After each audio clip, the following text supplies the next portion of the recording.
up. I feel like a lazy chef sitting down, but I couldn't stand up while your presentation. So thank you on that. And that totally for me is this thing that, you know, when we do certain dishes in the restaurant, I totally steal from the department of how I want to make you feel, what kind of setting, what kind of mindset I will set you in or off, because it's all about using these senses. You know, as a chef, I'm totally stealing, or as we talked about, hacking into all the senses to enhance the experience and make it more remindable. We had heard about this last day, sorry. Carole, I want to ask you, what about, because I noticed if a human, or as a human, we are limited by something. It can be borders, it can be mountain ranges, it can be political disagreements. It somehow seems that in limitation, we flourish in this, you know, being together and using what we eat and sometimes our dialect on as a thing. Is there anything in your, you know, catalog of knowledge where you go like, is that right? Is that, you know, around the world, have you seen anything where it's enhancing and other places in the world where it's kind of lacking this togetherness through culture? And I mean, sure. Think about Israel-Palestine and arguments over who invented falafel or hummus. You know, is it ours? Is it theirs? Is it which way? Is it the best way? I'm thinking about the English who call the French frogs because they eat those disgusting frog legs, which of course aren't disgusting at all if you're a French person. Is that what you were you know, asking about? Kind of. Yeah. The reason I kind of, with Israel and the Palestinian thing is, for me, I got first-hand notice. I was asked to open my restaurant, or Schmidt, in Tel Aviv, to do a pop-up in Tel Aviv. And I went there for learning and seeing another culture, and I'm always interested where things come from. Right. And actually there, I invited Palestinian chefs to join me in the menu. So I would have a Viking, a Jew, and a Palestinian doing the menu. And actually we found chefs that kind of wanted to engage from the Palestinian side, and then it just exploded in politics, in me getting these emails of, if I turn up there, I will probably not get home, and all that stuff.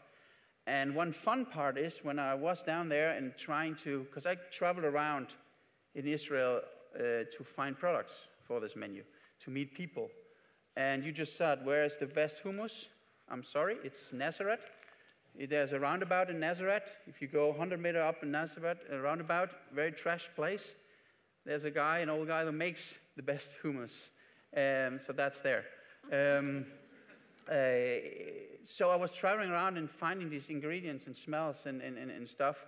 And one funny to round that one off is the press, or some, not even press, some movement got noticed that I'm doing this, and political, you know, promoting Israel and all the conflict I was just in, and I just was there to cook together and making a joyful evening together.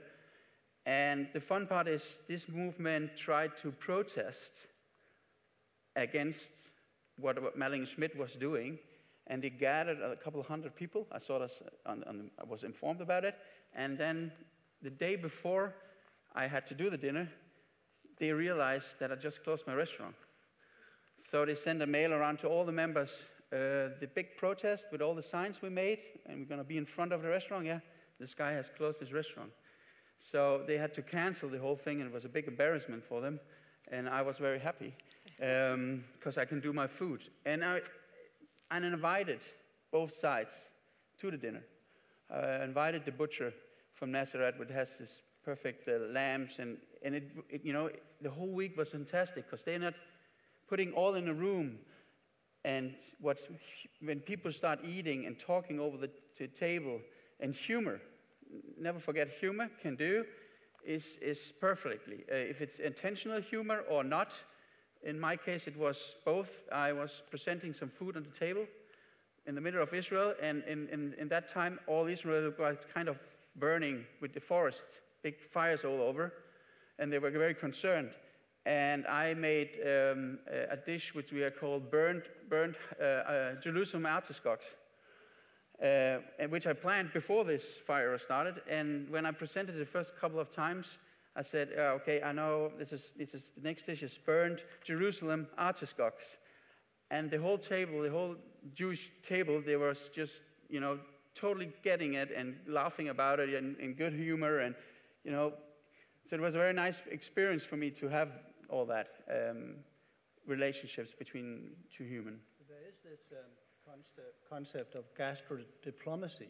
Oh, yeah. And which is, I think, is now on its move again, and it's, of course, always been there. When you were about to close the end of a big war or some kind of conflict, that the common meal was a place to get started on difficult negotiations.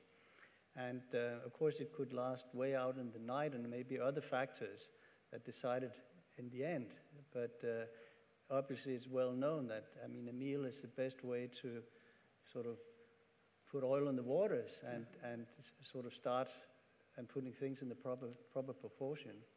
So I don't know if you've experienced that. You have had people fighting before they came into your restaurant and having some arguments, and then actually, because of the meal and the commonality around the meal, actually that sort of dissolved some of the issues, and people went happy away from the meal.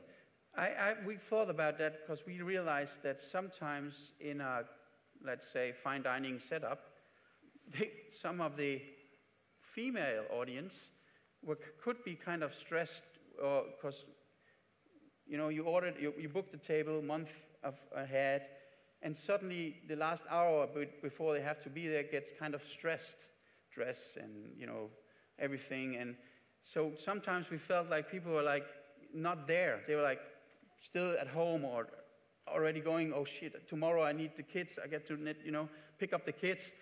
And one way to bring them back, or here in the here and now, we worked together with a woman that had worked at aromatherapy.